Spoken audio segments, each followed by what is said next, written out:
America ప్రత్యేకించి Ukraine మీద పట్టుబడుతున్నది ఖనిజాలు మాకు కావాలి, ఖనిజాలు మాకు వాటా కావాలి అని ఎందుకు అంటోంది అన్నటువంటిది అత్యంత ముఖ్యమైనటువంటి విషయం. ఏంటయ్యా అంటే టోటల్గా ఉక్రెయిన్లో $500 బిలియన్ అంటే 43 లక్షల కోట్ల విలువైన ఖనిజ సంపద ఉంది. అది వాడుకు సావాలి ఆ దరిద్రుడు, వాడికి తెలియక వాడికి పరిపాలన చేతే సావక ఆ దరిద్రుడు దేశాన్ని తీసుకెళ్ళి అమెరికాకి తాకట్టు పెట్టాడు. వాస్తవంగా ఉక్రెయిన్ ఖనిజాల్లో ఎలక్ట్రిక్ కార్లు, ఆధునిక ఆయుధాలు, సైనిక సరఫరా పరికరాల తయారీలో ఉపయోగించే విలువైనటువంటి ఖనిజ సంపద అక్కడ గనుల్లో ఉందన్నటువంటిదే తేలింది. ప్రపంచంలో మొత్తం ఈ ఖనిజాల ఉత్పత్తిలో చైనా వాటా 60 నుంచి 70% ఉంటే ప్రాసెసింగ్ సామర్థ్యంలో కూడా చైనాకి 90% వాటా ఉన్నటువంటి నేపథ్యంలో ప్రపంచంలో కీలకంగా భావించే 30 ఖనిజాలు 21 ఉక్రెయిన్లో ఉన్నాయి. ఇవి మొత్తం ప్రపంచంలో అరుదైన భూ ఖనిజాల నిల్వల్లో 5%.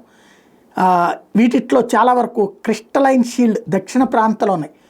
ఇవి ప్రస్తుతం అత్యంత ముఖ్యమైనటువంటి అంశం. అందులో ప్రస్తుతం రష్యా ఆక్రమణలో ఉన్నాయి అవి ఆల్రెడీ. ఉక్రెయిన్లో 1,90,00,000 టన్నుల గ్రాఫైట్ నిల్వలు ఉన్నాయి. దాన్ని ఎలక్ట్రిక్ వాహనాల తయారీలో ఉపయోగిస్తారు. అట్లాగే ఎలక్ట్రిక్ వాహనాలకు ఉపయోగించేటువంటి బ్యాటరీలు తయారు చేయడానికి అవసరం లిథియం నిల్వలు కూడా అక్కడే ఉన్నాయి. యూరోప్లో అతిపెద్ద లిథియం నిల్వల్లో 3వ వంతు ఉక్రెయిన్లోనే ఉన్నాయి. రష్యా దాడికి ముందు ప్రపంచంలో టైటానియంలో 7% ఉక్రెయిన్ ఉత్పత్తి చేసేది.